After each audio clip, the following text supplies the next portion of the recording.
This is the Storyworks Roundtable, where we have conversations about craft. Because becoming a successful author begins with writing a great story. I've got a little correction for you here. At the time we recorded this, Bryan was launching his special offer for a 5-day Amazon ad profit challenge. That is a free community challenge course to get you to write one profitable ad in 5 days. Now, in the podcast, we say it's launching on the 20th. Circumstances change. It is now launching on Monday, January 13th. Hello and welcome to this week's Storyworks Roundtable. We are delighted to have Bryan Cohen back on the show to discuss the ad writing. So last week we talked about writing the blurb copy. Today we're going to talk about ad writing. And I think we might move into the sub and sub-sub genres and crossover genres that crop up here. So Bryan Cohen is the CEO of Best Page Forward, a company that's written over 2,500 book descriptions. He's also the founder of Amazon Ad School and the 5-day Amazon Ad Profit Challenge. You can find out more about the free challenge at bestpageforward.net/challenge. All right, Bryan, welcome back. I appreciate that after all the words we spoke after last week, the fight I got into with Robert. It was brutal. That you were willing to invite me back. It means a lot. Oh, well, we're just glad you're here and, willing to sit with us at our virtual table. So, all right, how is writing that ad copy different from writing the book copy, the jacket copy, or blurb copy, or query letter copy? That one really does multiple duties. So What's the distinction here when we start looking at ads?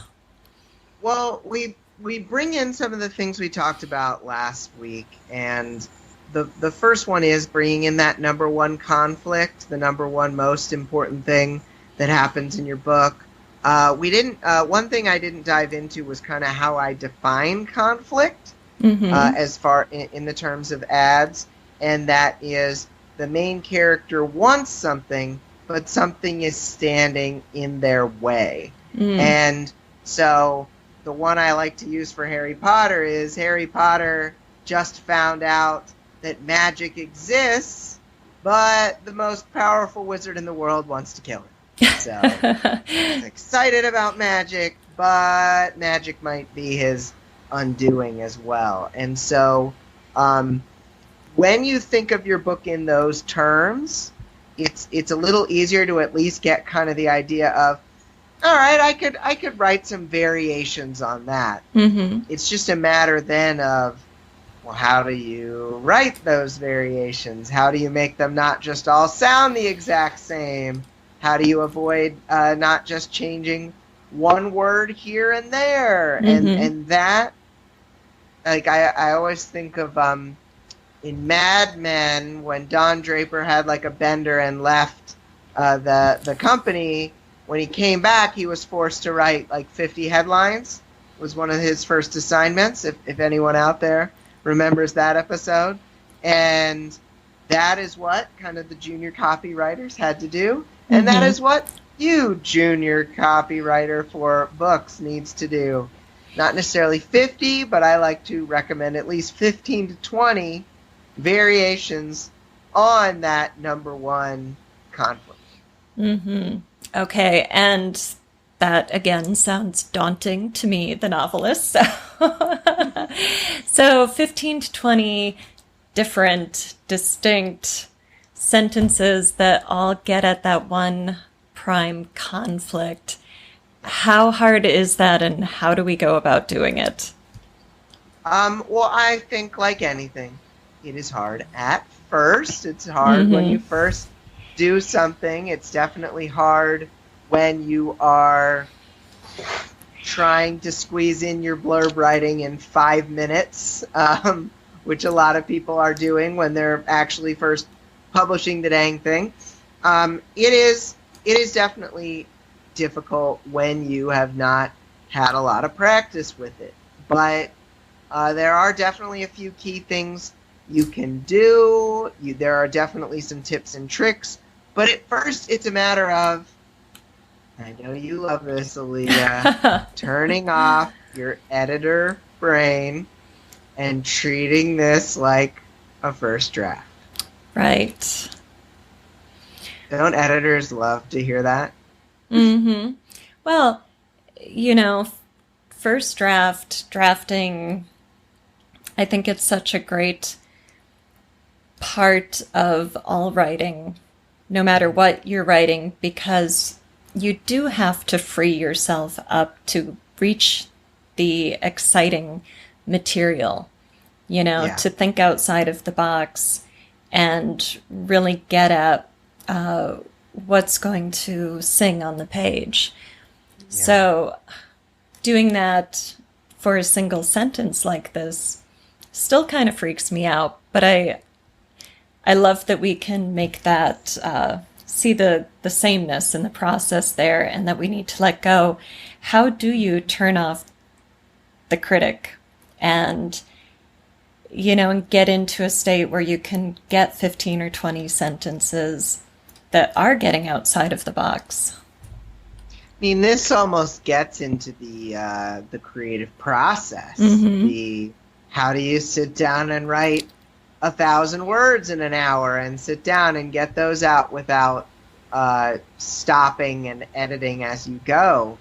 And I think a lot of different authors have different processes. I'd be interested to hear everybody's processes here in this very virtual room. But for me, it's about routine. It's about, if I know at a certain point, and my body knows and my brain knows that I have to sit down and do this at a certain time.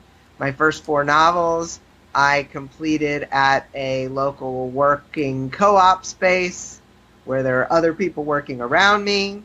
I always left the house a little before 8 a.m. I always spent at least 2 hours there. Like, it was everything was used to that. And there were still days where I felt like it was a struggle to get those words out. But eventually, I got more used to it. I got into the rhythm. I got into the routine. And then it was easier to get those words out. So I think it's a matter of setting yourself up, setting your brain and body up for success by doing those creative kind of tasks all around the same time. Yeah, I like that. You just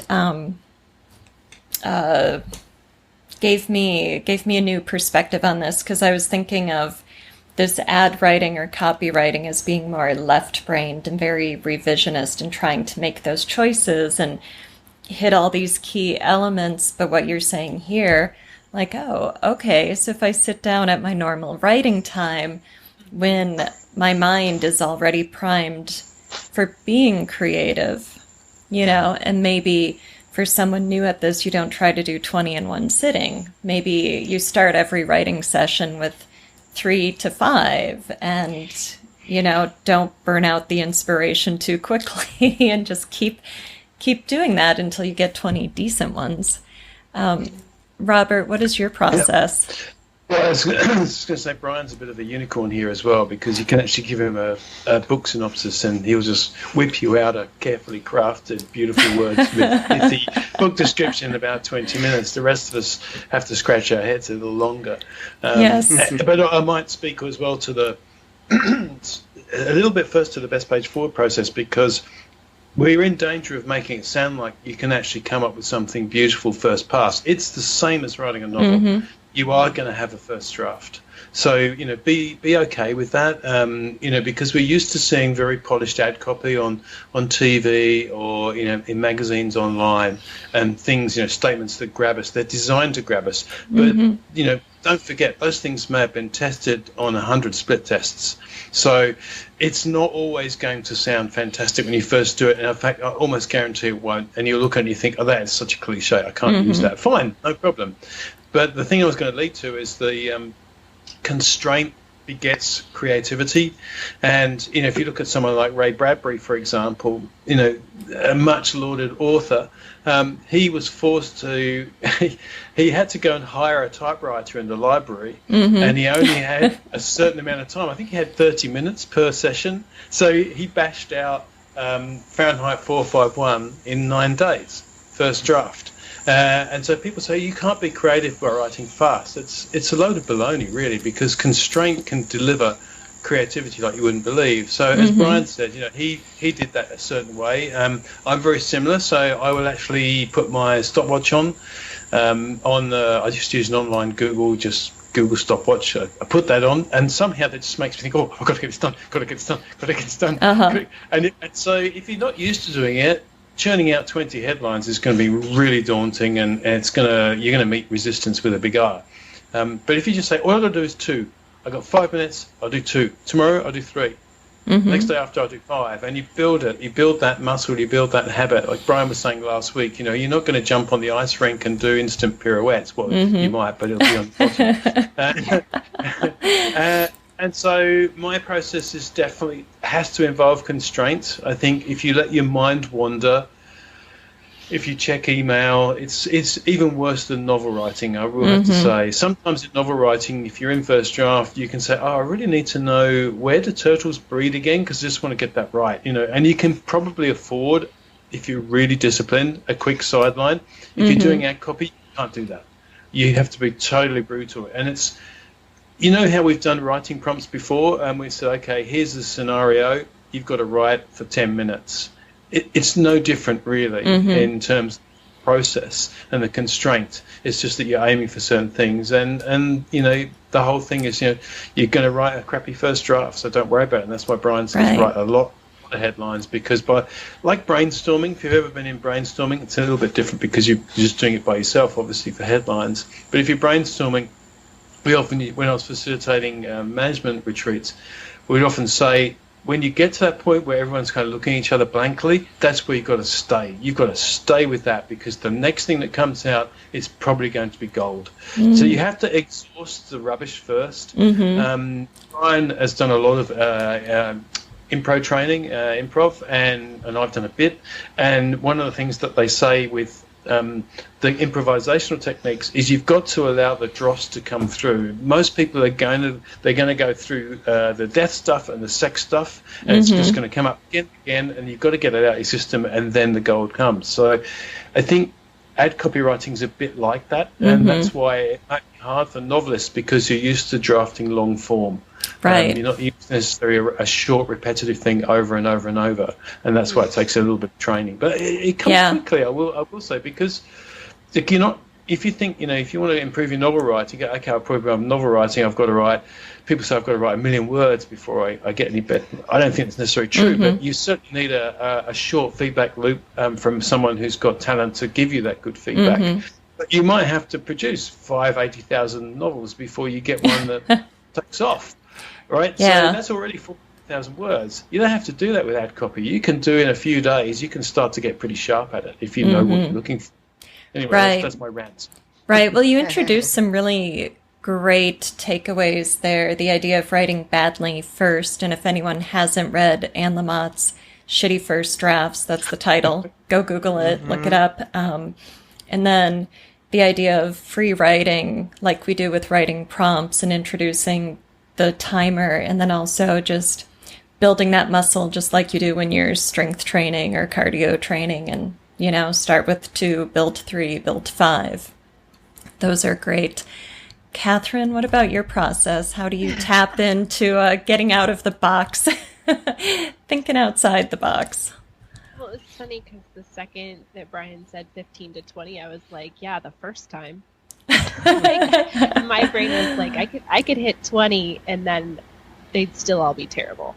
But I think for me especially, I need to just go and go and go and go. Like Robert was saying, you got to get through all the terrible stuff, and I would have a lot of terrible stuff. But I immediately thought of my journal, handwriting, and bullet points. Not even worrying about just literal bullet points. However, and then Yeah, so that's how I would tackle it for sure. I've never done this, but it's exciting to think about.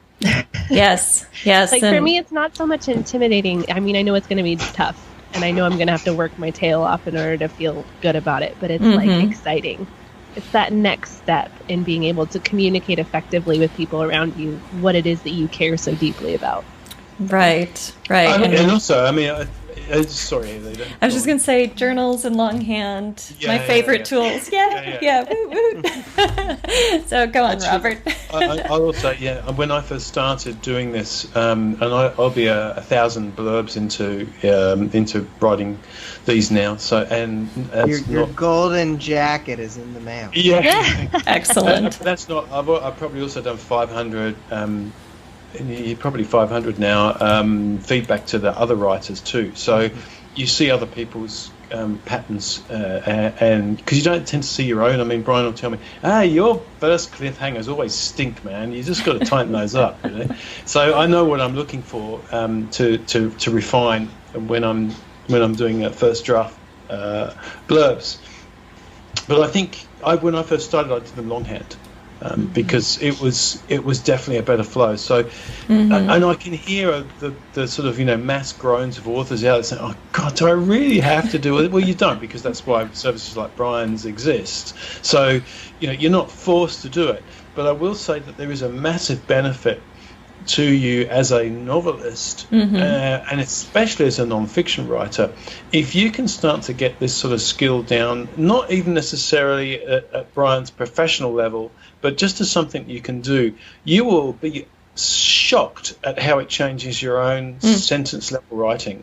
When you're crafting, in particular things like dialogue, and in particular, authors have a terrible tendency for run-on sentences, and Alida, you'd probably know from an editing perspective, you right. see those sort of, and again, it's natural because we're also vicariously living this character's life when we're writing, especially first drafts. So it's only natural, and then it's when you come back and you start chopping things down brutally. Well, I think the sort of exercises that Bryan's suggesting teach you how to do that and not lose the feel.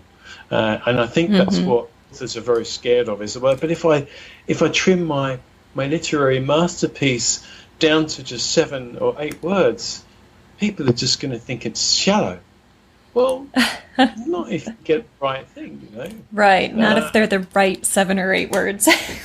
And look, that's going to be tricky. Of course it is. You don't look at a slab of stone and immediately see, a sculptural masterpiece. It takes, people who are exceptional to be able to do that. So again, it's practice.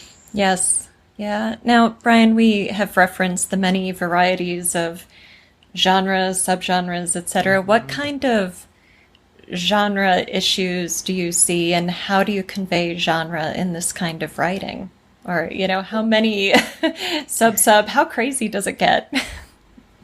Well, I think it's a matter of knowing all the genres and knowing, okay, if it's steampunk, you got to throw an airship in there or something. If it is, paranormal cozy, you got to throw a witch or a ghost in there. I mean, it's stuff that seems obvious.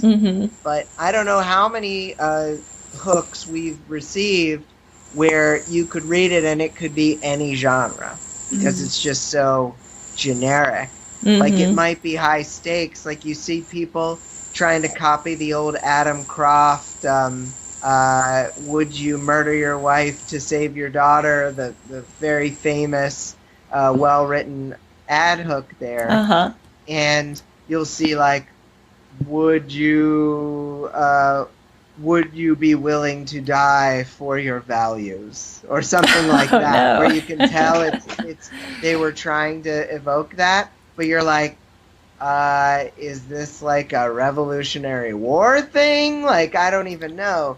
And so it's a matter of being a little more specific towards your conflict.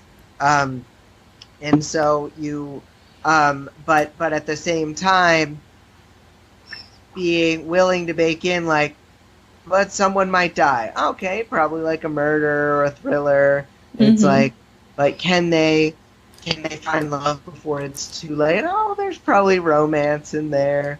But can they get to the airship in time? Oh, okay, so steampunk. Like, you have those little, like, every word is so valuable. If you can have one or two words that paint the genre, or if you can just say, oh, well, like, the framework of this, it sounds like someone's getting together with someone else, then you can kind of know, oh, this is definitely romance. Nice. So can you give us an example of an ad sentence that conveys a genre, something, a little tougher than thriller or romance, one of those subgenres or crossover genres, and gets at the stakes and the conflict? And I think you brought up the crossover a few times, and I'm a former kind of basketball fan. I think of like Allen Iverson doing a crossover move on the court. But when you do have one of those crossover genres where there's a little bit, it's a little bit rock and a little bit country, you go with kind of the weirder one. You go with, and I'm hearing mic feedback. I don't know if it's from me. So. Yeah, I am too. I'm not. But it just went away. Cool. It's Robert. Yeah. Oh, Robert. Okay. Robert. Well, glad we sorted that out. Yeah, no worries. I was just like, wow, those crickets are loud in the Pacific Northwest today. That's right. But you got your usually your mashups are like one of the big ones, like romance or like thriller, mashed up with a weird one, like sci-fi or fantasy. It's usually something like that.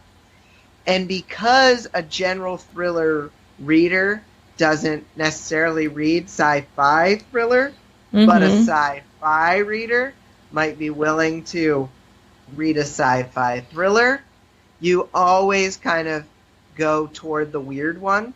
So we don't actually like have a recommendation for like a mashup. We say kind of, all right, well, if it's a sci-fi thriller, write it like a sci-fi hook. If it's a fantasy romance, write it like a fantasy hook. Because we all want our beautiful Venn diagram to be huge. We want it to, we want the cross-section of this, and everyone who likes both genres is going to come to us. It's not how it works. Okay. But the people who like the weird version, who like the sci-fi, who like the futuristic, who like the steampunk, are going to have a better chance of liking the steampunk romance. So, as far as an example, let's say you have we'll just go with a steampunk romance. Okay. Because I don't know if that might exist. I'm sure it does. Yeah. So you can give it kind of the romance feel, like, he, she, and then will they or won't they. So it's like, she wants to pilot, she wants to fly in the sky. He's always got a wrench in hand. But when their airship takes off, will they fly together forever, or something like that. So you get the little hints, but it's pretty obvious that it's steampunk. It's not trying to hide that fact. And an airship. Yes. Yeah, a lot of airships. The middle of an airship. Is there an airship? There's an airship. Yeah, that's great. That's such good advice. And as you were talking, I was thinking about Skog Hall and Ghost Story Murder Mystery, and you're right, you do think it's a mystery. It's a ghost story, right? It's like Reese's Peanut Butter Cups, two great tastes that taste great together. But mystery readers might not care about a ghost. They might not want an amateur detective who suddenly can see and, interact with ghosts. That might be a complete turnoff for them. So you need to target that audience, get that specificity. And I love how you're just dropping in clues with those individual words.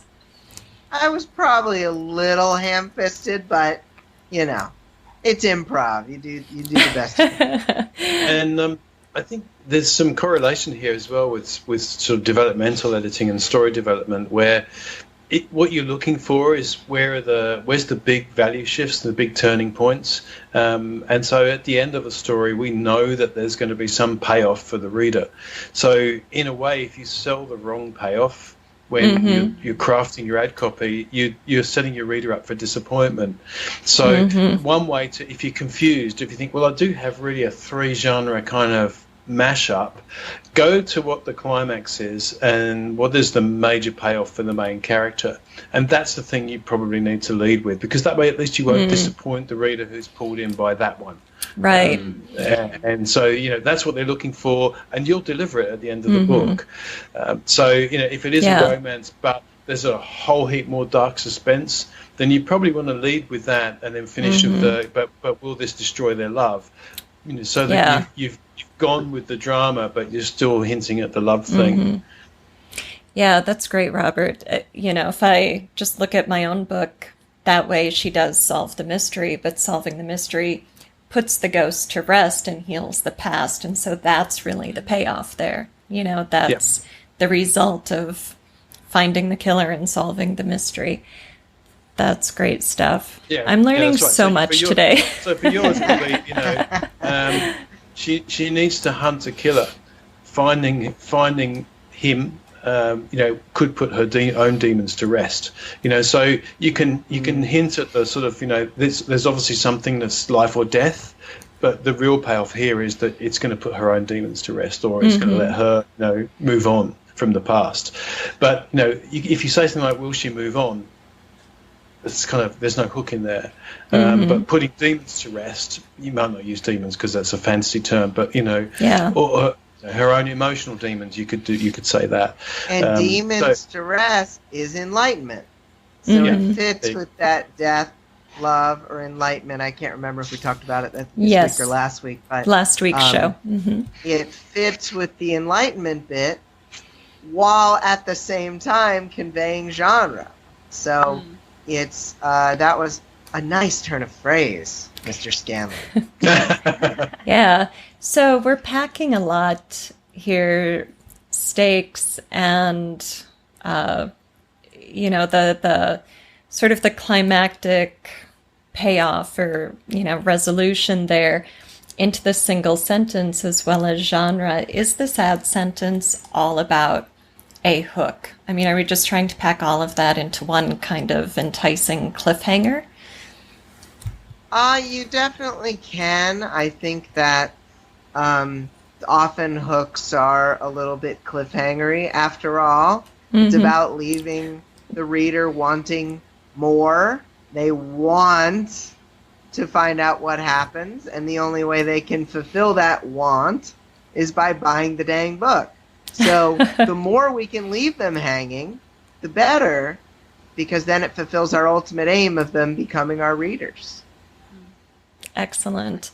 As we wrap this up, any final thoughts about writing that ad copy, that dramatic sentence that reels them in?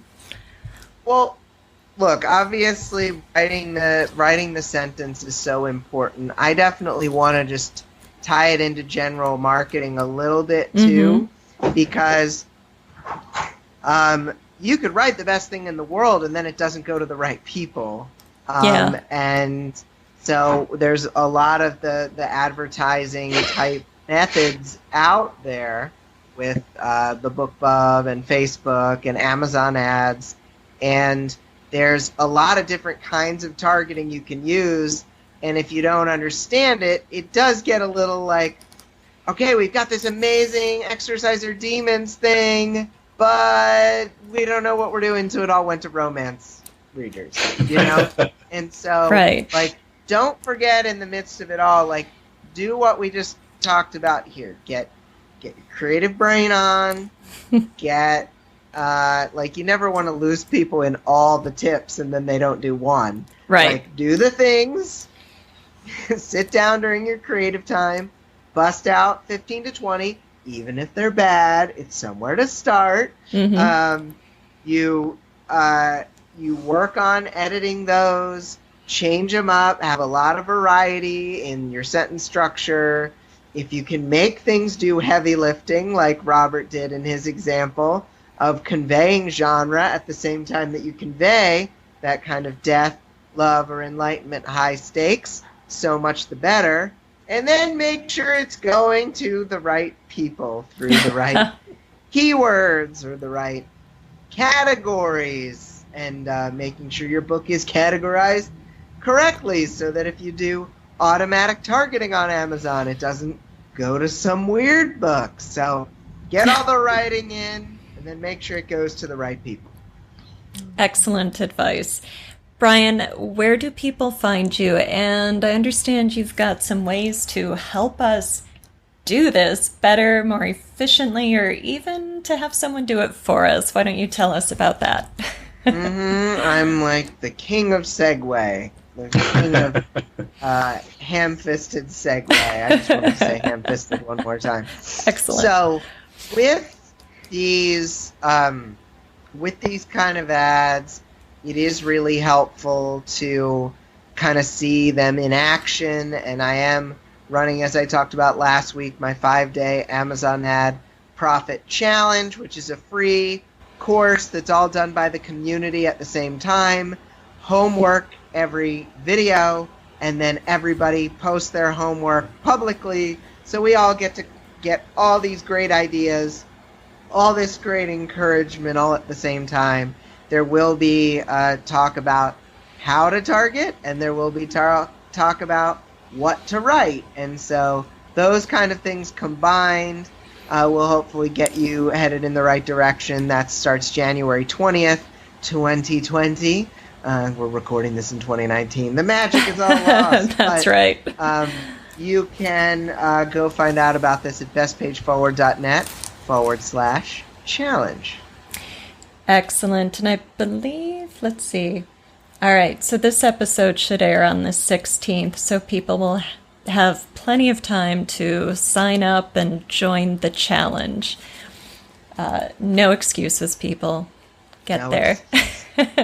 Well, thank you so much for joining us. We will, of course, put links to everything in the show notes, and it was great to see you again and chat with you, and like I said, I learned a ton, so... Well, thank you again for having me. I really do appreciate it. Thanks for sharing the nuggets. Yes. Of course. Thank you for listening to the Storyworks Roundtable. Find all our shows, show notes, and videos at storyworkspodcast.com.